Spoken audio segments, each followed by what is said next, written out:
ਹਰ ਪਹਿ ਆਖੀਐ ਕਾਰਜ ਦੇ ਸਵਾਰ ਸਤਿਗੁਰ ਸਚ ਸਾਖੀਐ ਸੰਤਾਂ ਸੰਗ ਨਿਧਾਨ ਅੰਮ੍ਰਿਤ ਚਾਖੀਐ ਭੈ ਭੰਜਨ ਮਿਹ ਜੀ।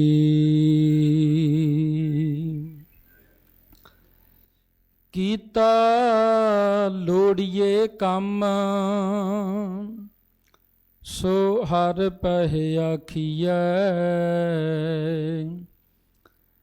ਕਾਰਜ ਦੇ ਸਵਾਰ ਸਤਿਗੁਰ ਸਚ ਸਾਖੀਐ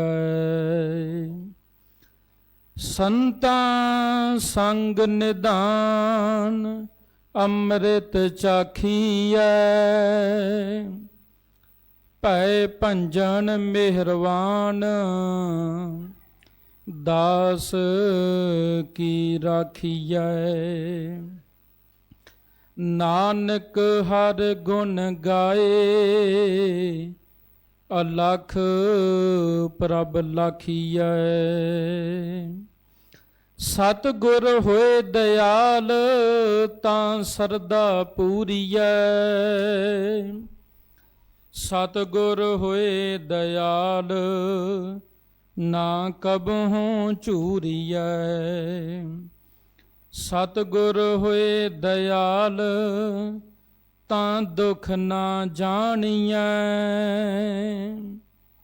ਸਤਿਗੁਰ ਹੋਏ ਦਇਆਲ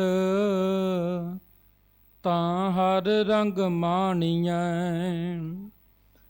ਸਤਿਗੁਰ ਹੋਏ ਦਇਆਲ ਤਾਂ ਜਮ ਕਾ ਡਰ ਕੇਹਾ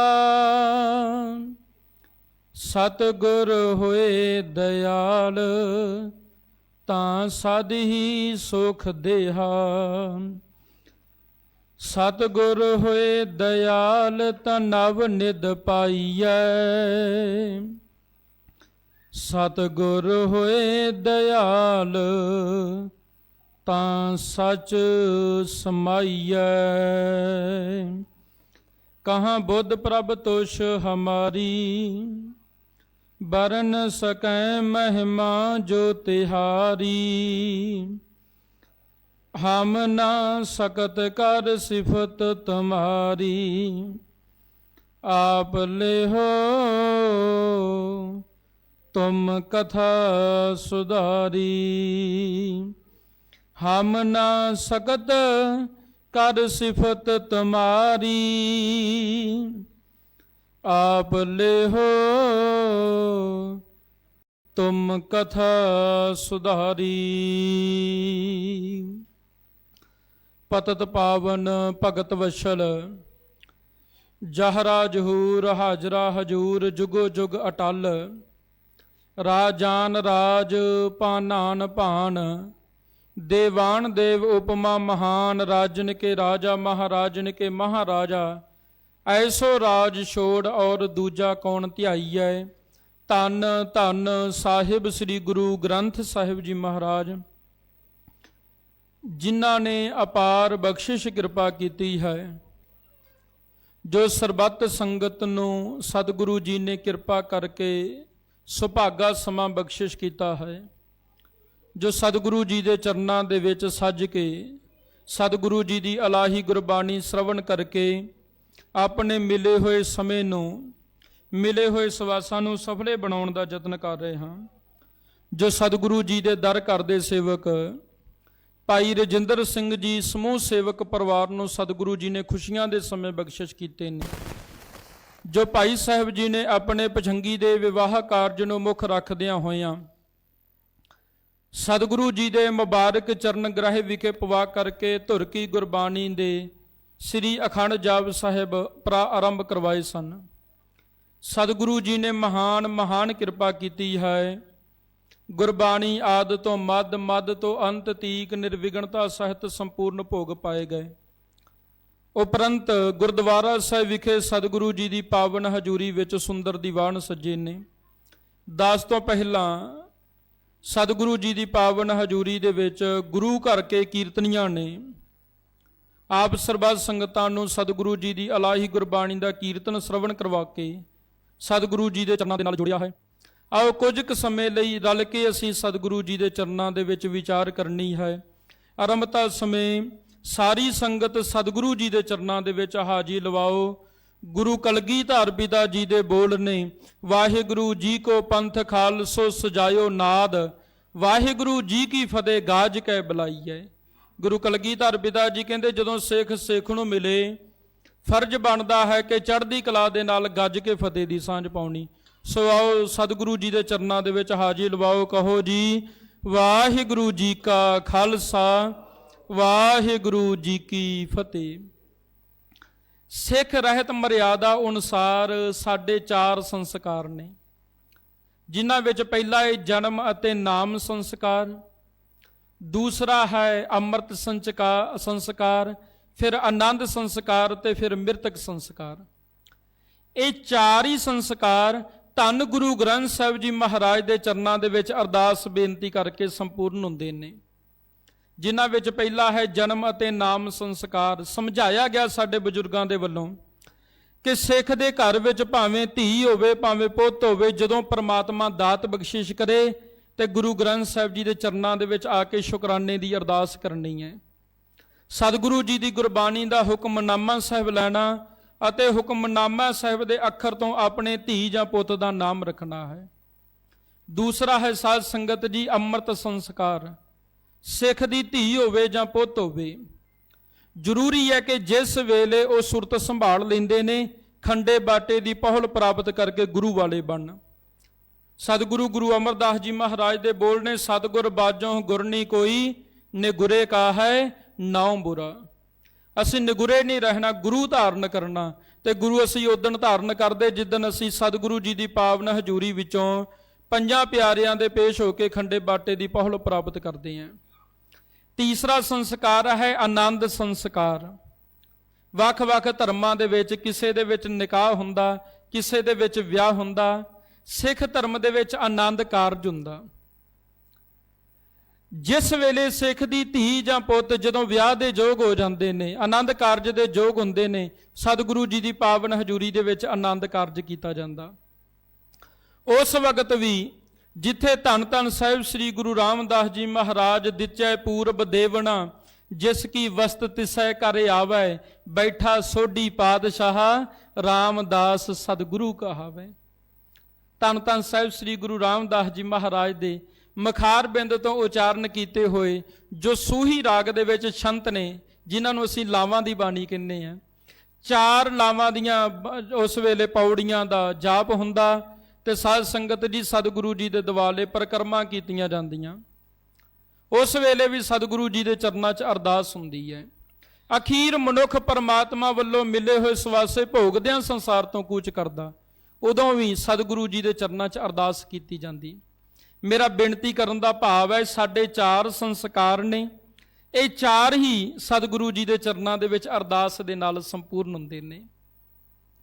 ਸੇਵਕ ਪਰਿਵਾਰ ਨੇ ਕਾਰਜਾਂ ਦੀ ਆਰੰਭਤਾ ਸਮੇਂ ਸਤਿਗੁਰੂ ਜੀ ਦੇ ਚਰਨਾਂ ਦਾ ਆਸਰਾ ਲਿਆ ਤੇ ਗੁਰੂ ਨਾਨਕ ਦੇਵ ਜੀ ਮਹਾਰਾਜ ਵੀ ਕਿਰਪਾ ਕਰਕੇ ਬਾਣੀ ਦੇ ਵਿੱਚ ਸਮਝਾਉਂਦੇ ਨੇ, ਸਿੱਖਾ ਕਿਸੇ ਵੀ ਪ੍ਰਕਾਰ ਦਾ ਕਾਰਜ ਆਰੰਭ ਕਰਨਾ ਹੋਵੇ ਨਾ, ਗੁਰੂ ਦੇ ਚਰਨਾਂ ਦੇ ਵਿੱਚ ਆ ਕੇ ਇੱਕ ਵਾਰ ਹੱਥ ਪੱਲਾ ਜ਼ਰੂਰ ਜੋੜ, ਸਤਿਗੁਰੂ ਜੀ ਦੇ ਚਰਨਾਂ ਦੇ ਵਿੱਚ ਆ ਕੇ ਜੋਦੜੀ ਜ਼ਰੂਰ ਕਰਨੀ ਹੈ। ਸਤਿਗੁਰੂ ਜੀ ਦੀ ਬਾਣੀ ਦੇ ਬੋਲ ਨੇ, ਕੀਤਾ ਲੋੜੀਏ ਕੰਮ ਸੋ ਹਰਿ ਪਹਿ ਆਖੀਏ। ਜਿਸ ਕਾਰਜ ਦੀ ਇੱਛਾ ਹੋਵੇ, ਕਾਰਜ ਨੂੰ ਚਾਹੁੰਦੇ ਹੋਈਏ ਕਿ ਅਸੀਂ ਕਰਨਾ ਹੈ, ਉਹਦੇ ਲਈ ਹਰੀ ਦੇ ਚਰਨਾਂ ਦੇ ਵਿੱਚ ਆ ਕੇ, ਗੁਰੂ ਦੇ ਚਰਨਾਂ ਦੇ ਵਿੱਚ ਆ ਕੇ ਆਖਣਾ ਹੈ, ਬੇਨਤੀ ਕਰਨੀ ਹੈ। ਤੇ ਬੇਨਤੀ ਕਰਨੀ ਕੀ ਹੈ? ਸਤਿਗੁਰੂ ਜੀ ਕਿਰਪਾ ਕਰੋ, ਕਾਰਜ ਦੇ ਸਵਾਰ ਸਤਿਗੁਰ ਸੱਚ ਸਾਖੀਏ। ਸਾਖੀ ਕਹਿੰਦੇ ਨੇ ਗਵਾਹ ਬਣਨ, ਗਵਾਹ ਨੂੰ। ਸਾਖੀ ਕਹਿੰਦੇ ਨੇ ਸੱਚੇ ਮਦਦਗਾਰ ਨੂੰ। ਸਤਿਗੁਰੂ ਜੀ ਕਿਰਪਾ ਕਰਨੀ, ਇਹ ਜੋ ਕਾਰਜ ਆਰੰਭ ਕੀਤੇ ਨੇ, ਆਪ ਕਿਰਪਾ ਕਰਕੇ ਇਹਨਾਂ ਨੂੰ ਰਾਸ ਕਰਵਾ ਦੇਣਾ, ਸੰਪੂਰਨ ਕਰਵਾਉਣਾ। ਸਤਿਗੁਰੂ ਜੀ ਕਿਰਪਾ ਕਰਨੀ ਕਾਰਜ ਦੇ ਸਵਾਰ, ਸਤਿਗੁਰ ਸੱਚ ਸਾਖੀਐ। ਸਤਿਗੁਰੂ ਜੀ ਆਪ ਜੀ ਕਿਰਪਾ ਕਰਕੇ ਇਹਨਾਂ ਕਾਰਜਾਂ ਨੂੰ ਸਵਾਰ ਦਿਓ। ਤੇ ਸਤਿਗੁਰੂ ਜੀ ਦਾ ਇਹ ਬਿਰਧ ਹੈ। ਜਦੋਂ ਗੁਰੂ ਦੇ ਚਰਨਾਂ ਦੇ ਵਿੱਚ ਅਸੀਂ ਅਰਦਾਸ ਕਰਦੇ ਆ ਨਾ, ਤੇ ਸਤਿਗੁਰੂ ਜੀ ਆਪਣੇ ਭਗਤਾਂ ਦੀ, ਆਪਣੇ ਪਿਆਰਿਆਂ ਦੀ ਪੈਜ ਰੱਖਦੇ ਨੇ। ਅਸੀਂ ਰੋਜ਼ਾਨਾ ਸਤਿਗੁਰੂ ਜੀ ਦੀ ਬਾਣੀ ਦੇ ਇਹ ਸ਼ਬਦ ਪੜ੍ਹਦੇ ਹਾਂ, ਹਰ ਜੁਗ ਜੁਗ ਭਗਤ ਉਪਾਇਆ, ਪੈਜ ਰੱਖਦਾ ਆਇਆ ਰਾਮ ਰਾਜੇ। ਇਹ ਬਾਪੂ ਦਾ ਬਿਰਧ ਹੈ। ਜਿਹੜਾ ਭਾਵਨਾ ਦੇ ਨਾਲ, ਚਰਨਾਂ ਦੇ ਨਾਲ ਜੁੜਦਾ ਨਾ, ਸਤਿਗੁਰੂ ਜੀ ਆਪਣੇ ਪਿਆਰਿਆਂ ਤੇ ਫਿਰ ਰਹਿਮਤਾਂ ਦਾ ਮੀਂਹ ਵਰਸਾਉਂਦੇ ਨੇ।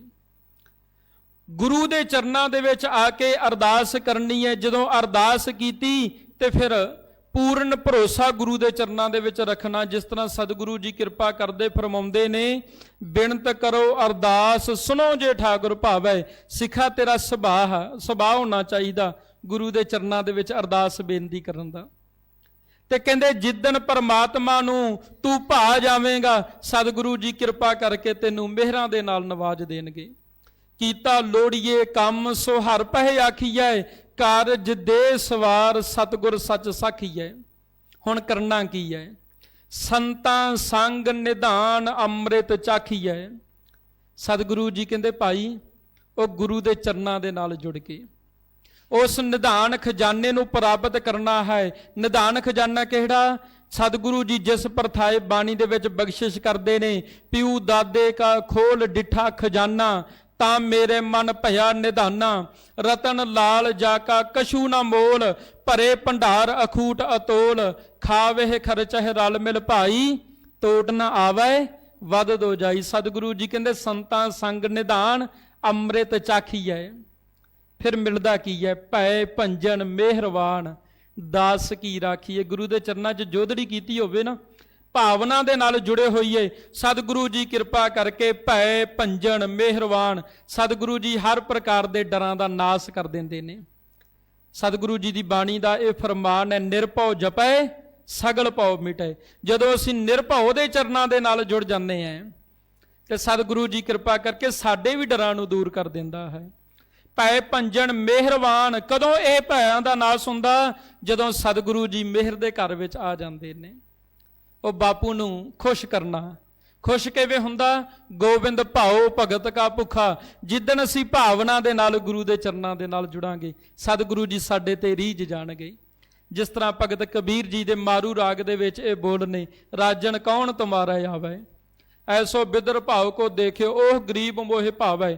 ਇਸ ਸ਼ਬਦ ਦੇ ਵਿੱਚ ਭਗਤ ਕਬੀਰ ਜੀ ਨੇ ਇਤਿਹਾਸਕ ਬਿਰਤਾਂਤ ਸਾਂਝਾ ਕੀਤਾ ਹੈ ਕਿ ਕਿਵੇਂ ਪ੍ਰਮਾਤਮਾ ਨੇ ਆਪਣੇ ਪਿਆਰਿਆਂ ਨੂੰ ਨਵਾਜਿਆ। ਜਿੱਦਣ ਅਸੀਂ ਪ੍ਰਮਾਤਮਾ ਦੇ ਚਰਨਾਂ ਦੇ ਨਾਲ ਜੁੜਦੇ, ਉਹ ਬਾਪੂ ਦਾ ਤੇ ਸੁਭਾਅ ਹੈ, ਮਿਹਰਵਾਨ ਸਾਹਿਬ ਮਿਹਰਵਾਨ, ਸਾਹਿਬ ਮੇਰਾ ਮਿਹਰਵਾਨ, ਜੀ ਸਗਲ ਕੋ ਦੇ ਦਾਨ। ਸਤਿਗੁਰੂ ਜੀ ਕਹਿੰਦੇ ਤੂੰ ਕਾਹੇ ਡੋਲਹਿ ਪ੍ਰਾਣੀਆਂ, ਤੁਧ ਰਾਖੇਗਾ ਸਿਰਜਨਹਾਰ। ਜਿਨ ਪੈਦਾਇਸ਼ ਤੂੰ ਕੀਆ, ਸੋਈ ਦੇ ਆਧਾਰ। ਭਾਈ ਉਹ ਬਾਪੂ ਦੇ ਚਰਨਾਂ ਦੇ ਨਾਲ ਜੁੜਤੇ ਸਹੀ। ਜਿਹੜੇ ਜੁੜ ਜਾਂਦੇ, ਸਤਿਗੁਰੂ ਜੀ ਕਿਰਪਾ ਕਰਦੇ, ਭੈ ਭੰਜਨ ਮਿਹਰਵਾਨ, ਦਾਸ ਕੀ ਰਾਖੀਐ। ਸਤਿਗੁਰੂ ਜੀ ਸਾਰਿਆਂ ਹੀ ਡਰਾਂ ਨੂੰ ਦੂਰ ਕਰ ਦਿੰਦੇ ਨੇ। ਆਪਣੇ ਪਿਆਰੇ ਦੇ ਸਤਿਗੁਰੂ ਜੀ ਕਾਰਜ ਆਪ ਹੱਥ ਦੇ ਕੇ ਸਵਾਰਦੇ ਨੇ। ਆਪਣੇ ਸਤਿਗੁਰੂ ਜੀ ਪਿਆਰੇ ਦੀ ਪੈਜ ਰੱਖਦੇ ਨੇ। ਇਸ ਕਰਕੇ ਸਤਿਗੁਰੂ ਜੀ ਕਹਿੰਦੇ ਨਾਨਕ ਹਰ ਗੁਣ ਗਾਏ। ਨਾਨਕ ਨਾਮ ਦੀ ਮੋਹਰ ਲਾ ਕੇ, ਇਹ ਨਾਨਕ ਨਾਮ ਗੁਰੂ ਗ੍ਰੰਥ ਸਾਹਿਬ ਮਹਾਰਾਜ ਦੀ ਬਾਣੀ ਵਿੱਚ 5107 ਵਾਰ ਆਇਆ। ਸਤਿਗੁਰੂ ਜੀ ਕਹਿੰਦੇ ਨਾਨਕ ਹਰ ਗੁਣ ਗਾਏ। ਭਾਈ ਉਸ ਪਰਮਾਤਮਾ ਦੇ ਗੁਣ ਗਾ। ਅਸੀਂ ਸੰਸਾਰ ਤੇ ਆਏ, ਸਤਿਗੁਰੂ ਜੀ ਨੇ ਹਰ ਇੱਕ ਫਰਮਾਨ ਦੇ ਰਾਹੀਂ ਸਾਡੇ ਤੇ ਬਖਸ਼ਿਸ਼ਾਂ ਕਰਕੇ ਸਮਝਾਇਆ। ਭਾਈ ਸੋਧਤ ਸੋਧਤ ਸੋਧ ਵਿਚਾਰਾ, ਬਿਨ ਹਰ ਭਜਨ ਨਹੀਂ ਛੁਟਕਾਰਾ। ਭਾਈ ਉਸ ਪਰਮਾਤਮਾ ਦੀ ਬੰਦਗੀ ਤੋਂ ਬਿਨਾਂ ਛੁਟਕਾਰਾ ਨਹੀਂ। ਰਾਮ ਭਜ ਜਨਮ ਸਰਾਤ ਹੈ। ਇਸ ਕਰਕੇ ਭਾਈ ਉਸ ਬਾਪੂ ਦੇ ਚਰਨਾਂ ਦੇ ਨਾਲ ਜੁੜ। ਸਤਿਗੁਰੂ ਜੀ ਕਹਿੰਦੇ ਨਾਨਕ ਹਰ ਗੁਣ ਗਾਏ, ਅਲਖ ਪ੍ਰਭ ਲਾਖੀਐ। ਕਹਿਣ ਲੱਗੇ ਭਾਈ ਉਸ ਪਰਮਾਤਮਾ ਨੂੰ ਜੇਕਰ ਤੇ ਤੂੰ ਇਹ ਦਾਵਾ ਕਰੇ ਕਿ ਮੇਰੇ ਵਰਗਾ ਸਿਆਣਾ ਕੋਈ ਨਹੀਂ, ਮੈਂ ਉਹਦੇ ਸਾਰੇ ਗੁਣਾਂ ਨੂੰ ਲਖਣ ਕਰ ਦਿੱਤਾ, ਬਤਾ ਦਿੱਤਾ, ਦੱਸ ਦਿੱਤਾ। ਸਤਿਗੁਰੂ ਜੀ ਕਹਿੰਦੇ ਨਹੀਂ, ਇਹੋ ਜੀ ਗੱਲ ਤੇ ਹੋ ਹੀ ਨਹੀਂ ਸਕਦੀ। ਪਰ ਫਿਰ ਵੀ ਉਹ ਪਰਮਾਤਮਾ ਅਲੱਖ ਹੈ, ਉਸ ਨੂੰ ਲਿਖਿਆ ਨਹੀਂ ਜਾ ਸਕਦਾ। ਪਰ ਉਸ ਪਰਮਾਤਮਾ ਦੇ ਤੂੰ ਗੁਣ ਗਾਉਣੇ ਨੇ, ਉਹਦਾ ਸ਼ੁਕਰਾਨਾ ਕਰਨਾ। ਸੇਵਕ ਪਰਿਵਾਰ ਨੇ ਕਾਰਜ ਦੀ ਆਰੰਭਤਾ ਸਮੇਂ ਸਤਿਗੁਰੂ ਜੀ ਦੇ ਚਰਨਾਂ ਦਾ ਆਸਰਾ ਲਿਆ। ਸਿੱਖ ਇਤਿਹਾਸ ਪੜ੍ਹੀਏ, ਬੇਅੰਤ ਸਤਿਗੁਰੂ ਜੀ ਦੇ ਇਤਿਹਾਸ ਵਿੱਚੋਂ ਉਦਾਹਰਨਾਂ ਮਿਲਦੀਆਂ ਨੇ। ਜਿਸ ਵਕਤ ਗੁਰੂ ਨਾਨਕ ਦੇਵ ਜੀ ਮਹਾਰਾਜ ਰਾਏ ਭੋਏ ਦੀ ਪਾਵਨ ਧਰਤੀ ਤੋਂ ਸਤਿਗੁਰੂ ਜੀ ਸੁਲਤਾਨਪੁਰ ਲੋਧੀ ਦੀ ਪਾਵਨ ਧਰਤੀ ਤੇ ਆਉਣ ਲੱਗੇ, ਪ੍ਰਿੰਸੀਪਲ ਗੰਗਾ ਸਿੰਘ ਜੀ ਨੇ ਉਸ ਪਾਵਨ ਇਤਿਹਾਸ ਨੂੰ ਬੜਾ ਸੁੰਦਰ ਬਿਆਨ ਕੀਤਾ। ਕਹਿਣ ਲੱਗੇ, ਜਿਸ ਵਕਤ ਸਤਿਗੁਰੂ ਜੀ ਰਾਏ ਭੋਏ ਦੀ ਪਾਵਨ ਧਰਤੀ ਤੋਂ ਚਾਲਾ ਪਾਉਣ ਲੱਗੇ ਨਾ, ਤੇ ਰਾਏ ਬਲਾਰ ਨੇ ਸਤਿਗੁਰੂ ਜੀ ਨੂੰ ਆਪਣੇ ਘਰੇ ਸੱਦਿਆ ਸੀ। ਜਿਸ ਵਕਤ ਸਤਿਗੁਰੂ ਜੀ ਨੂੰ ਬੁਲਾਇਆ, ਬੜੇ ਪ੍ਰੇਮ ਦੇ ਨਾਲ ਸਤਿਗੁਰੂ ਜੀ ਨੂੰ ਉਸ ਵੇਲੇ ਰਾਏ ਬਲਾਰ ਨੇ ਲੰਗਰ ਛਕਾਇਆ ਸੀ। ਜਿਸ ਵੇਲੇ ਲੰਗਰ ਛਕਾਇਆ ਤੇ ਨਾਲ ਹੀ ਪ੍ਰੇਮ ਸਾਹਿਤ ਇੱਕ ਬੇਨਤੀ ਕਰਨ ਲੱਗਾ ਕਿ ਹੇ ਗੁਰੂ ਨਾਨਕ ਸਾਹਿਬ ਜੀ ਮਹਾਰਾਜ, ਆਪ ਅੱਜ ਇਸ ਰਾਏ ਭੋਏ ਦੀ ਤਲਵੰਡੀ ਤੋਂ ਚੱਲੇ ਹੋ। ਅੱਗੇ ਤੇ ਕਿਸੇ ਵੀ ਪ੍ਰਕਾਰ ਦਾ ਕਾਰਜ ਹੁੰਦਾ, ਸਤਿਗੁਰੂ ਜੀ ਮੈਂ ਆਪ ਜੀ ਦੇ ਨਾਲ ਵਿਚਾਰ ਕਰਦਾ ਸਾਂ, ਕਿਸੇ ਵੀ ਪ੍ਰਕਾਰ ਦਾ ਕਾਰਜ ਹੁੰਦਾ ਸਤਿਗੁਰੂ ਜੀ ਮੈਂ ਆਪ ਜੀ ਤੋਂ ਸਲਾਹ ਲਿਆ ਕਰਦਾ ਸਾਂ।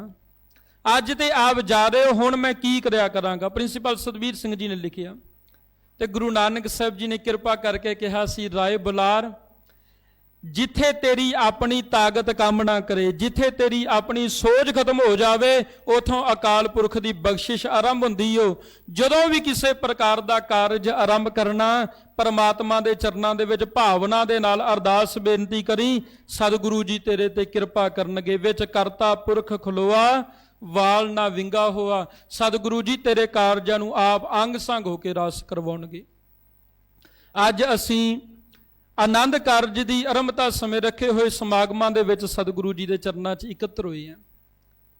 ਸਿੱਖ ਇਤਿਹਾਸ ਦੇ ਵਿੱਚ ਬੇਅੰਤ ਐਸੇ ਪ੍ਰਮਾਣ ਨੇ, ਜਿਨ੍ਹਾਂ ਵਿੱਚ ਇੱਕ ਪ੍ਰਮਾਣ ਹੈ ਕਿ ਜਿਸ ਵਕਤ ਗੁਰੂ ਅਮਰਦਾਸ ਜੀ ਮਹਾਰਾਜ ਆਪਣੀ ਧੀ ਬੀਬੀ ਭਾਨੀ ਜੀ ਦਾ ਆਨੰਦ ਕਾਰਜ ਕਰਦੇ ਨੇ, ਤੇ ਜਿਸ ਵੇਲੇ ਬਰਾਤ ਨੂੰ ਤੋਰਨ ਲੱਗੇ ਨਾ, ਤਾਂ ਉਸ ਵੇਲੇ ਆਪਣੇ ਮੁਖਾਰ ਬਿੰਦ ਤੋਂ ਬੀਬੀ ਭਾਨੀ ਜੀ ਨੂੰ ਸੰਬੋਧਿਤ ਹੋ ਕੇ ਤੇ ਇਹ ਤਿੰਨ ਬਚਨ ਕਹੇ ਸਨ, ਧੀਏ ਮੈਂ ਤੈਨੂੰ ਦੁਨਿਆਵੀ ਲੋਕਾਂ ਵਾਂਗ ਦਾਜ ਨਹੀਂ ਦੇ ਸਕਦਾ, ਪਰ ਅਕਾਲ ਪੁਰਖ ਦੇ ਘਰ ਵਿੱਚੋਂ ਮਿਲੀ ਹੋਈ ਬਖਸ਼ਿਸ਼ ਦੁਆਰਾ ਤੈਨੂੰ ਇਹ ਤਿੰਨ ਭੱਬੇ ਅੱਖਰ ਦਾਜ ਵਿੱਚ ਦੇਣ ਲੱਗਾ। ਸਹੁਰੇ ਘਰ ਵਿੱਚ ਇਹਨਾਂ ਨੂੰ ਵਰਤਣਾ ਈ। ਇਹ ਤਿੰਨ ਭੱਬੇ ਅੱਖਰ ਸਨ, ਪਹਿਲਾ ਭੱਬਾ ਭਾਣਾ ਜੀ, ਦੂਜਾ ਭੱਬਾ ਭਲਾ ਜੀ, ਤੇ ਤੀਜਾ ਭੱਬਾ ਭੁੱਲ ਜੀ। ਕਹਿਣ ਲੱਗੇ ਇਹਨਾਂ ਤਿੰਨਾਂ ਨੂੰ ਹੀ ਸਹੁਰੇ ਘਰ ਵਿੱਚ ਜੀਵਨ ਨਿਰਵਾਹ ਕਰਦਿਆਂ ਹੋਇਆਂ ਹਰ ਵਕਤ ਚੇਤੇ ਰੱਖਣਾ, ਪਰਮਾਤਮਾ ਦੀ ਤੇਰੇ ਤੇ ਰਹਿਮਤ ਹੋਵੇਗੀ। ਦੂਸਰਾ, ਜਿਸ ਵਕਤ ਸਤਿਗੁਰੂ ਸਾਹਿਬ ਸ੍ਰੀ ਗੁਰੂ ਹਰਗੋਬਿੰਦ ਸਾਹਿਬ ਜੀ ਮਹਾਰਾਜ ਆਪਣੇ ਸਾਹਿਬਜ਼ਾਦੇ ਦੀਨ ਦੁਨੀ ਦੇ ਮਾਲਕ, ਤਿਲਕ ਜੰਜੂ ਰਾਖਾ ਪ੍ਰਭ ਤਾਕਾ, ਕੀਨੋ ਬੜੋ ਕਲੂ ਮਹਿ ਸਾਕਾ, ਸਤਿਗੁਰੂ ਸਾਹਿਬ ਸ੍ਰੀ ਗੁਰੂ ਤੇਗ ਬਹਾਦਰ ਜੀ ਮਹਾਰਾਜ ਜੀ ਨੂੰ ਵਿਆਉਣ ਦੇ ਲਈ ਜਾਂਦੇ ਨੇ ਨਾ, ਤਾਂ ਉਸ ਵਕਤ ਜਿਸ ਵਕਤ ਸਾਰੇ ਹੀ ਕਾਰਜ ਚੜ੍ਹਦੀ ਕਲਾ ਦੇ ਨਾਲ ਹੋ ਗਏ, ਤੇ ਜਦੋਂ ਬਰਾਤ ਚੱਲਣ ਲੱਗੀ ਨਾ, ਵਾਪਸ ਤੁਰਨ ਲੱਗੀ, ਤਾਂ ਉਸ ਵਕਤ ਜੋ ਮਾਤਾ ਗੁਜਰ ਕੌਰ ਜੀ ਦੇ, ਮਾਤਾ ਗੁਜਰੀ ਜੀ ਦੇ ਜੋ ਪਿਤਾ ਜੀ ਸਨ ਨਾ, ਤੇ ਗੁਰੂ ਹਰਗੋਬਿੰਦ ਸਾਹਿਬ ਜੀ ਮਹਾਰਾਜ ਦੇ ਕੋਲ ਆਏ ਤੇ ਆ ਕੇ ਹੱਥ ਜੋੜ ਲਏ। ਜਿਸ ਵੇਲੇ ਹੱਥ ਜੋੜੇ, ਮੈਂ ਇਹ ਦੋਵੇਂ ਪ੍ਰਮਾਣ ਆਪ ਜੀ ਦੇ ਨਾਲ ਤਾਂ ਸਾਂਝੇ ਕਰ ਰਿਹਾ ਕਿ ਜਦੋਂ ਆਨੰਦ ਕਾਰਜ ਹੁੰਦਾ, ਸਾਨੂੰ ਸਤਿਗੁਰੂ ਜੀ ਦੇ ਇਤਿਹਾਸ ਵਿੱਚੋਂ ਇਹ ਜਿਹੜੀਆਂ ਗੱਲਾਂ ਇਹ ਯਾਦ ਰੱਖਣੀਆਂ ਚਾਹੀਦੀਆਂ। ਜਿਸ ਵਕਤ ਬਰਾਤ ਵਾਪਸ ਚੱਲਣ ਲੱਗੀ ਨਾ ਡੋਲੀ ਲੈ ਕੇ, ਤਾਂ ਉਸ ਵਕਤ ਸਾਧ ਸੰਗਤ ਜੀ ਮਾਤਾ ਗੁਜਰ ਕੌਰ ਜੀ ਦੇ ਪਿਤਾ ਜੀ ਗੁਰੂ ਹਰਗੋਬਿੰਦ ਸਾਹਿਬ ਮਹਾਰਾਜ ਦੇ ਕੋਲ ਆਏ, ਆ ਕੇ ਗਲ ਵਿੱਚ ਪੱਲਾ ਪਾਇਆ ਹੋਇਆ ਤੇ ਸਤਿਕਾਰ ਦੇ ਨਾਲ ਇੱਕ ਬੇਨਤੀ ਕਰਦੇ ਨੇ। ਕਹਿਣ ਲੱਗੇ, ਸਤਿਗੁਰੂ ਜੀ ਆਪ ਜੀ ਦੇ ਘਰ ਵਿੱਚ ਕਿਸੇ ਚੀਜ਼ ਦੀ ਕੋਈ ਕਮੀ ਨਹੀਂ ਹੈ। ਸਤਿਗੁਰੂ ਜੀ ਬੇਅੰਤ ਬਖਸ਼ਿਸ਼ਾਂ ਨੇ। ਆਪ ਜੀ ਬਰਾਤ ਲੈ ਕੇ ਆਏ, ਬਰਾਤ ਦੀ ਸੇਵਾ ਕਰਦਿਆਂ ਹੋਇਆਂ ਮੇਰੇ ਤੋਂ ਕਈ ਪ੍ਰਕਾਰ ਦੀਆਂ ਗਲਤੀਆਂ ਹੋ ਗਈਆਂ ਹੋਣਗੀਆਂ, ਕਈ ਘਾਟਾਂ ਰਹਿ ਗਈਆਂ ਹੋਣਗੀਆਂ, ਸਤਿਗੁਰੂ ਜੀ ਕਿਰਪਾ ਕਰਕੇ ਮਾਫ ਕਰ ਦਿਓ। ਤੇ ਇਤਿਹਾਸ ਵਿੱਚ ਜ਼ਿਕਰ ਹੁੰਦਾ, ਗੁਰੂ ਹਰਗੋਬਿੰਦ ਸਾਹਿਬ ਜੀ ਨੇ ਗਲ ਨਾਲ ਲਾ ਲਿਆ ਤੇ ਗਲ ਨਾਲ ਲਾ ਕੇ ਇਹ ਬਚਨ ਕੀਤਾ ਸੀ, ਹਿਰਦੈ ਅੰਗ ਤਨੂਜਾ ਦੀਨੀ ਪਾਸ਼ਾ ਵਸਤ ਕਿਆ ਰੱਖ ਲੀਨੀ। ਕਹਿਣ ਲੱਗੇ, ਜਿਹਨੇ ਆਪਣੇ ਜਿਗਰ ਦਾ ਟੁਕੜਾ ਧੀ ਦੇ ਦਿੱਤੀ, ਉਹਨੇ ਪਿੱਛੇ ਰੱਖਿਆ ਵੀ ਕੀ ਹੈ। ਤੇ ਸਾਧ ਸੰਗਤ ਜੀ, ਸਤਿਗੁਰੂ ਜੀ ਦੇ ਇਤਿਹਾਸ ਵਿੱਚੋਂ ਇਹ ਸਾਨੂੰ ਸਿੱਖਣ ਦੀ ਲੋੜ ਹੈ। ਜਿਸ ਵਕਤ ਅਸੀਂ ਸਨਾਤਨ ਧਰਮ ਦਾ ਇਤਿਹਾਸ ਪੜ੍ਹਦੇ ਹਾਂ, ਕਿਉਂਕਿ ਥੋੜੇ ਦਿਨਾਂ ਤੱਕ ਬੰਦੀ ਛੋੜ ਦਿਹਾੜਾ ਆ ਰਿਹਾ, ਸਿੱਖ ਤਾਂ ਮਨਾਉਂਦੇ ਨੇ ਉਸ ਦਿਨ ਮੀਰੀ ਪੀਰੀ ਦੇ ਮਾਲਕ ਗੁਰੂ ਹਰਗੋਬਿੰਦ ਸਾਹਿਬ ਮਹਾਰਾਜ ਗਵਾਲੀਅਰ ਦੇ ਕਿਲੇ ਦੇ ਵਿੱਚੋਂ 52 ਰਾਜਿਆਂ ਨੂੰ ਨਾਲ ਰਿਹਾ ਕਰਵਾ ਕੇ ਸਤਿਗੁਰੂ ਜੀ ਸ੍ਰੀ ਅੰਮ੍ਰਿਤਸਰ ਸਾਹਿਬ ਜੀ ਦੀ ਪਾਵਨ ਧਰਤੀ ਤੇ ਪਹੁੰਚੇ ਸਨ। ਸਿੱਖ ਬੰਦੀ ਛੋੜ ਦਿਹਾੜਾ ਇਸ ਲਈ ਮਨਾਉਂਦੇ। ਸਨਾਤਨ ਧਰਮ ਦੇ ਵਿੱਚ ਸਾਧ ਸੰਗਤ ਜੀ ਦੀਵਾਲੀ ਤਾਂ ਮਨਾਈ ਜਾਂਦੀ ਹੈ ਕਿ ਉਸ ਦਿਨ ਸ੍ਰੀ ਰਾਮਚੰਦਰ 14 ਸਾਲ ਦਾ ਬਨਵਾਸ ਕੱਟ ਕੇ ਆਏ ਸਨ। ਮੈਂ ਬੇਨਤੀ ਕਰਨ ਲੱਗਾ, ਜਿਸ ਵਕਤ ਸ੍ਰੀ ਰਾਮ ਜੀ ਸੀਤਾ ਨੂੰ ਵਿਆਹੁਣ ਦੇ ਲਈ ਸਾਧ ਸੰਗਤ ਜੀ ਜਾਂਦੇ ਨੇ ਨਾ, ਤਾਂ ਉਸ ਵਕਤ ਰਾਜਾ ਜਨਕ, ਕਿਉਂਕਿ ਰਾਜੇ ਜਨਕ ਦੀ ਇਹ ਧੀ ਸੀ ਸੀਤਾ, ਜਿਸ ਵਕਤ ਸਾਰੇ ਹੀ ਕਾਰਜ ਹੋਏ, ਸੀਤਾ ਨੂੰ ਜਿਸ ਵੇਲੇ ਵਿਆਹ ਕੇ ਤੇ ਰਾਮ ਜੀ ਵਾਪਸ ਆਉਣ ਲੱਗੇ ਨਾ, ਤਾਂ ਉਸ ਵਕਤ ਰਾਜੇ ਜਨਕ ਦੇ ਨੇਤਰਾਂ ਦੇ ਵਿੱਚ ਜਲ ਆ ਗਿਆ, ਕਿਉਂਕਿ ਧੀ ਸੀ ਨਾ, ਧੀ ਤੋਰਨੀ ਹੈ। ਜਿਸ ਵੇਲੇ ਨੇਤਰਾਂ ਦੇ ਵਿੱਚ ਜਲ ਆ ਗਿਆ ਤੇ ਰਾਜਾ ਦਸ਼ਰਥ ਹੋ ਗਏ ਨਾ, ਅੱਗੇ ਹੋ ਗਏ ਤੇ ਰਾਜੇ ਜਨਕ ਨੂੰ ਗਲ ਨਾਲ ਲਾ ਲੈਂਦਾ। ਜਿਸ ਵਕਤ ਗਲ ਨਾਲ ਲਾਉਂਦਾ ਤੇ ਨਾਲ ਹੀ ਇੱਕ ਬਚਨ ਕਰਦਾ, ਕਹਿਣ ਲੱਗਾ, ਰਾਜੇ ਜਨਕ ਠੀਕ ਹੈ, ਤੇਰੇ ਘਰ ਵਿੱਚ ਤੇਰੀ ਧੀ ਬੜੇ ਲਾਡ ਦੇ ਨਾਲ ਪਲੀ ਹੈ। ਭਾਈ ਗੁਰਦਾਸ ਜੀ ਦੇ ਵੀ ਇਹ ਬੋਲ ਨੇ, ਨਹਿਰ ਕੁਆਰ ਕੰਨਿਆ ਲਾਡਲੀ ਕੇ ਮਾਨੀਅਤ, ਵਿਆਹੇ ਸੁਸਰਾਲ ਜਾਏ ਗੁਣਨ ਕੇ ਵਖਾਨੀਏ। ਕਹਿੰਦੇ ਜਦੋਂ ਪੇਕੇ ਘਰ ਵਿੱਚ ਧੀ ਹੁੰਦੀ ਹੈ ਨਾ, ਲਾਡ ਦੇ ਨਾਲ ਪਾਲੀ ਹੁੰਦੀ, ਲਾਡਲੀ ਤਾਂ ਹੈ, ਪਰ ਸਹੁਰੇ ਘਰ ਦੇ ਵਿੱਚ ਉਹਦਾ ਸਤਿਕਾਰ ਉਹਦੇ ਗੁਣਾਂ ਦੇ ਕਰਕੇ ਹੁੰਦਾ। ਹੁਣ ਰਾਜੇ ਜਨਕ ਨੂੰ ਰਾਜਾ ਦਸ਼ਰਥ ਕਹਿਣ ਲੱਗਾ ਕਿ ਠੀਕ ਹੈ, ਤੇਰੇ ਘਰ ਵਿੱਚ ਧੀ ਪਲੀ ਹੈ, ਬੜੇ ਲਾਡ ਦੇ ਨਾਲ ਚਾਅ ਦੇ ਨਾਲ ਤੂੰ ਪਾਲਿਆ, ਪਰ ਅੱਜ ਤੂੰ ਜਦੋਂ ਧੀ ਨੂੰ ਤੋਰਨ ਲੱਗਾ, ਡੋਲੀ ਤੋਰਨ ਲੱਗਾ, ਤੇਰੇ ਨੇਤਰਾਂ ਦੇ ਵਿੱਚ ਜਲ ਆ ਗਿਆ। ਮੈਂ ਤੇਰੇ ਨਾਲ ਇੱਕ ਵਾਅਦਾ ਕਰਦਾ ਹਾਂ ਕਿ ਜਿਸ ਤਰ੍ਹਾਂ ਤੂੰ ਇਸ ਨੂੰ ਧੀ ਬਣਾ ਕੇ ਰੱਖਿਆ, ਮੈਂ ਇਹਨੂੰ ਨੌ ਨਹੀਂ, ਮੈਂ ਧੀ ਬਣਾ ਕੇ ਰੱਖਾਂਗਾ।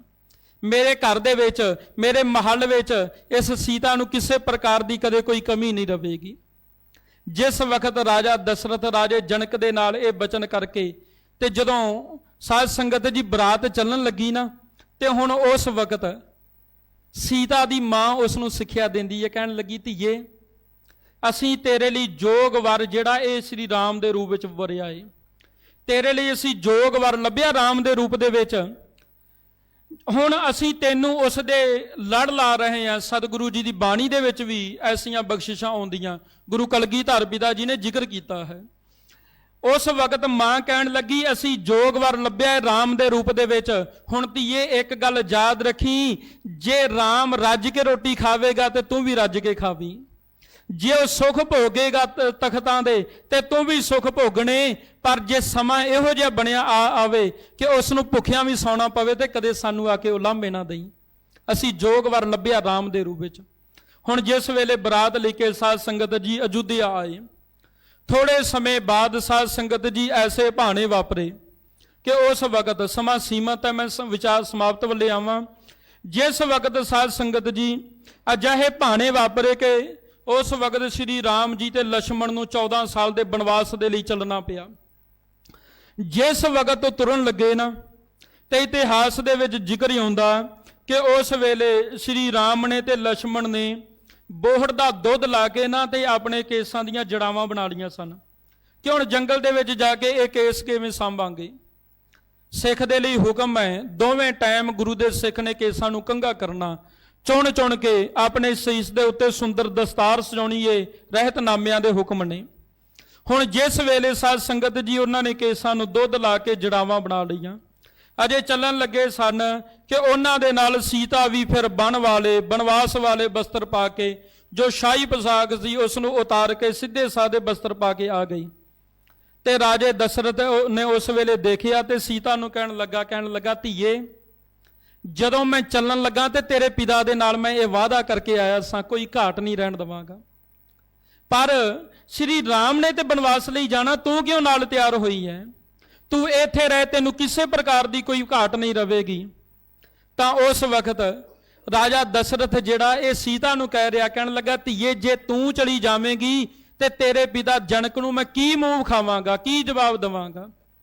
ਤਾਂ ਉਸ ਵਕਤ ਸਾਧ ਸੰਗਤ ਜੀ ਫਿਰ ਸੀਤਾ ਜਿਹੜੀ ਹੈ ਇਹ ਰਾਜੇ ਦਸ਼ਰਥ ਨੂੰ ਕਹਿੰਦੀ, ਪਿਤਾ ਜੀ ਠੀਕ ਹੈ, ਮੈਂ ਤੁਹਾਡੇ ਹੁਕਮ ਨੂੰ ਸਿਰ ਮੱਥੇ ਪ੍ਰਵਾਨ ਕਰਦੀ ਹੈ, ਪਰ ਮੇਰੀ ਮਾਂ ਨੇ ਆਉਣ ਲੱਗਿਆ ਮੈਨੂੰ ਇਹ ਸਿੱਖਿਆ ਦਿੱਤੀ ਹੈ, ਧੀਏ ਜੇ ਤੇਰਾ ਪਤੀ ਰੱਜ ਕੇ ਰੋਟੀ ਖਾਵੇਗਾ ਤੂੰ ਵੀ ਖਾ ਲਵੀਂ, ਪਰ ਜੇ ਉਸ ਨੂੰ ਹਾਲਾਤ ਇਹੋ ਜਿਹੇ ਬਣੇ ਭੁੱਖੇ ਰਹਿਣਾ ਪਿਆ ਤੇ ਫਿਰ ਤੈਨੂੰ ਵੀ ਨਾਲ ਰਹਿਣਾ ਪਵੇਗਾ।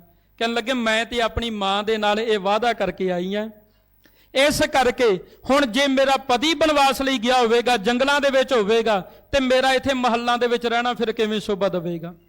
ਪਿਤਾ ਜੀ ਮੈਂ ਨਾਲ ਜਾਵਾਂਗੀ। ਤੇ ਜਿਸ ਵਕਤ ਚੱਲਣ ਲੱਗੇ, ਹੁਣ ਸਹੁਰੇ ਪਰਿਵਾਰ ਦੇ ਫਰਜ਼ ਕੀ ਨੇ? ਸ੍ਰੀ ਦਸਮ ਗ੍ਰੰਥ ਦੇ ਵਿੱਚ ਇਹ ਸਾਰਾ ਜ਼ਿਕਰ ਆਉਂਦਾ। ਜਾਨਕੀ ਸੰਗ ਤੁਹਾਰੇ ਚਾਲਿਓ, ਕਹਿਣ ਲੱਗੇ ਰਾਜੇ ਜਨਕ ਦੀ ਪੁੱਤਰੀ ਜਾਨਕੀ ਤੇਰੇ ਨਾਲ ਚੱਲੀ ਹੈ। ਮਾਂ ਕਹਿੰਦੀ ਹੈ ਰਾਜੇ ਦਸ਼ਰਥ ਦੀ ਪਤਨੀ, ਕਹਿਣ ਲੱਗੀ ਬਨਵਾਸ ਲਈ ਚੱਲਿਆ ਪੁੱਤਰਾ, ਓਨਾ ਕੁ ਤੂੰ ਨਹੀਂ ਜਿੰਨਾ ਕੁ ਸੀਤਾ ਤੋਂ ਚੱਲਿਆ ਜਾਵੇ। ਜੰਗਲ ਦੇ ਵਿੱਚ ਹੋਵੇਗਾ, ਕਿਹੋ ਜਿਹੇ ਵੀ ਹਾਲਾਤ ਹੋਣ, ਪਰ ਜੇ ਸੀਤਾ ਤੇਰੇ ਨਾਲ ਚੱਲ ਰਹੀ ਹੈ ਤੇ ਹਰ ਪੱਖ ਤੋਂ ਉਹਦੀ ਸੁੱਖ ਸਹੂਲਤ ਦਾ ਤੂੰ ਧਿਆਨ ਰੱਖਣਾ। ਜੇ ਛਕਣ ਲਈ ਪਦਾਰਥਾਂ ਦਾ ਪ੍ਰਬੰਧ ਹੋਵੇਗਾ ਤੇ ਪਹਿਲਾਂ ਸੀਤਾ ਨੂੰ ਬੈਠ ਕੇ ਛਕਾ ਲਵੀਂ। ਕਹਿਣ ਲੱਗੀ ਜੰਗਲ ਦੇ ਵਿੱਚ ਕਿਸੇ ਪ੍ਰਕਾਰ ਦੀਆਂ ਵੀ ਔਕੜਾਂ ਆਉਣਗੀਆਂ ਤੇ ਹਰ ਔਕੜ ਦਾ ਡਟ ਕੇ ਮੁਕਾਬਲਾ ਕਰਨਾ ਤੇਰਾ ਇਹ ਫਰਜ਼ ਹੋਣਾ ਚਾਹੀਦਾ। ਸਾਧ ਸੰਗਤ ਜੀ, ਆਨੰਦ ਕਾਰਜ ਜਾਂਜੀ ਅਤੇ ਮਾਂਜੀ ਇਹ ਦੋਹੇ ਹੀ ਪਰਿਵਾਰ ਸਤਿਗੁਰੂ ਜੀ ਦੀ ਕਿਰਪਾ ਦੇ ਦੁਆਰਾ ਜਿਸ ਵੇਲੇ ਸਤਿਗੁਰੂ ਜੀ ਖੁਸ਼ੀਆਂ ਦੇ ਸਮੇਂ ਬਖਸ਼ਿਸ਼ ਕਰਦੇ ਤੇ ਭਾਵਨਾ ਦੇ ਨਾਲ ਇਹ ਕਾਰਜਾਂ ਨੂੰ ਦੀ ਸਫਲਤਾ ਦੇ ਲਈ ਸਤਿਗੁਰੂ ਜੀ ਦੇ ਚਰਨਾਂ ਦੇ ਵਿੱਚ ਇਕਜੁੱਟ ਹੋਣੇ ਚਾਹੀਦੇ। ਇਹ ਕਿਵੇਂ ਹੋਣਗੇ? ਮੈਂ ਪਹਿਲੀ ਬੇਨਤੀ ਕਰਾਂ, ਆਨੰਦ ਕਾਰਜ ਸਮੇਂ ਅੱਜ ਕੱਲ੍ਹ ਰੁਝਾਨ ਇਹੋ ਜਿਹਾ, ਅਸੀਂ ਪੈਲਸ ਦੇ ਵਿੱਚ ਜਾਣੇ ਤੇ ਛਕਣ ਛਕਾਉਣ ਤੱਕ ਹੀ ਉੱਥੇ ਸੀਮਤ ਰਹਿ ਜਾਂਦੇ। ਆਨੰਦ ਕਾਰਜ ਸਮੇਂ ਜਿਹੜਾ ਮੁੱਖ ਸਮਾਗਮ ਹੁੰਦਾ, ਇਹ ਆਨੰਦ ਕਾਰਜ ਹੁੰਦਾ, ਇਹ ਛਕਣ ਛਕਾਉਣ ਵਾਲਾ ਨਹੀਂ ਹੁੰਦਾ। ਉਹ ਠੀਕ ਹੈ ਕਿ ਸਾਧ ਸੰਗਤ ਜੀ ਜਲ ਪਾਣੀ ਦਾ ਪ੍ਰਬੰਧ ਕੀਤਾ ਹੁੰਦਾ, ਪਰ ਮੁੱਖ ਕਾਰਜ ਹੁੰਦਾ ਸੀ ਉਦਣ ਵੀ ਸੰਗਤੀ ਰੂਪ ਦੇ ਵਿੱਚ ਗੁਰੂ ਦੇ ਚਰਨਾਂ ਦੇ ਵਿੱਚ ਅਰਦਾਸ ਕਰਨੀ ਹੁੰਦੀ ਕਿ ਸਤਿਗੁਰੂ ਜੀ ਦੋਹਾਂ ਪਰਿਵਾਰਾਂ ਦੀ ਆਪ ਜੀ ਕਿਰਪਾ ਕਰਕੇ ਸਦੀਵੀ ਸਾਂਝ ਬਖਸ਼ਿਸ਼ ਕਰਿਓ। ਪਰ ਸਾਧ ਸੰਗਤ ਜੀ ਚੋਣਵੇਂ ਹੀ ਜੀ ਆਨੰਦ ਕਾਰਜ ਸਮੇਂ ਸਤਿਗੁਰੂ ਜੀ ਦੇ ਚਰਨਾਂ ਦੇ ਵਿੱਚ ਹਾਜ਼ਰ ਹੁੰਦੇ। ਇਹ ਸਾਧ ਸੰਗਤ ਜੀ ਕੋਈ ਬਾਹਦੀ ਸਿਆਣਪ ਵਾਲੀ ਗੱਲ ਨਹੀਂ। ਆਨੰਦ ਕਾਰਜ ਸਮੇਂ ਵੱਧ ਤੋਂ ਵੱਧ ਅਸੀਂ ਸਤਿਗੁਰੂ ਜੀ ਦੇ ਚਰਨਾਂ ਦੇ ਵਿੱਚ ਹਾਜ਼ਰ ਹੋਣਾ, ਸਤਿਗੁਰੂ ਜੀ ਦੀਆਂ ਖੁਸ਼ੀਆਂ ਪ੍ਰਾਪਤ ਹੋਣਗੀਆਂ। ਦਾਸ ਕੋਈ ਵਿਦਵਾਨ ਨਹੀਂ, ਬੋਲਦਿਆਂ ਬੜੀਆਂ ਗਲਤੀਆਂ ਹੋ ਜਾਂਦੀਆਂ। ਗੁਰੂ ਸਾਹਿਬ ਆਪ ਸੰਗਤ ਬਖਸ਼ਣਯੋਗ ਹੋ, ਬਖਸ਼ ਲੈਣਾ। ਧੰਨ ਧੰਨ ਸਾਹਿਬ ਸ੍ਰੀ ਗੁਰੂ ਰਾਮਦਾਸ ਜੀ ਮਹਾਰਾਜ ਦੇ ਦਰ ਦਾ ਸੇਵਕ ਹੋਣ ਦੇ ਨਾਂ ਤੇ ਸਤਿਗੁਰੂ ਜੀ ਦੇ ਚਰਨਾਂ 'ਚ ਅਰਦਾਸ ਹੈ, ਸਤਿਗੁਰੂ ਜੀ ਕਿਰਪਾ ਕਰਨੀ। ਜਿਸ ਕਾ ਕਾਰਜ ਤਿਨ ਹੀ ਕੀਆ, ਮਾਨਸ ਕਿਆ ਵਿਚਾਰਾ ਰਾਮ। ਸਤਿਗੁਰੂ ਜੀ ਸੇਵਕਾਂ ਦੇ ਆਰੰਭੇ ਹੋਏ ਕਾਰਜ ਆਪ ਜੀ ਨੇ ਅੰਗ ਸੰਗ ਹੋ ਕੇ ਰਸ ਕਰਵਾਉਣੇ, ਚਰਨਾਂ ਦੇ ਨਾਲ ਜੋੜ ਕੇ ਰੱਖਣਾ। ਜੋ ਮੰਗੇ ਠਾਕੁਰੇ ਆਪਣੇ ਤੇ, ਸੋਈ ਸੋਈ ਦੇਵੈ, ਨਾਨਕ ਦਾਸ ਮੁਖ ਤੇ ਜੋ ਬੋਲੇ, ਇਹਾਂ ਉਹਾਂ ਸੱਚ ਹੋਵੇ। ਸਤਿਗੁਰੂ ਜੀ ਕਿਰਪਾ ਕਰਨ, ਸਰਬੱਤ ਸੰਗਤਾਂ ਦੀਆਂ ਮਨੋਕਾਮਨਾਵਾਂ ਭਾਵਨਾਵਾਂ ਸੰਪੂਰਨ ਕਰਨ, ਚਰਨਾਂ ਦੇ ਨਾਲ ਜੋੜ ਕੇ ਰੱਖਣ।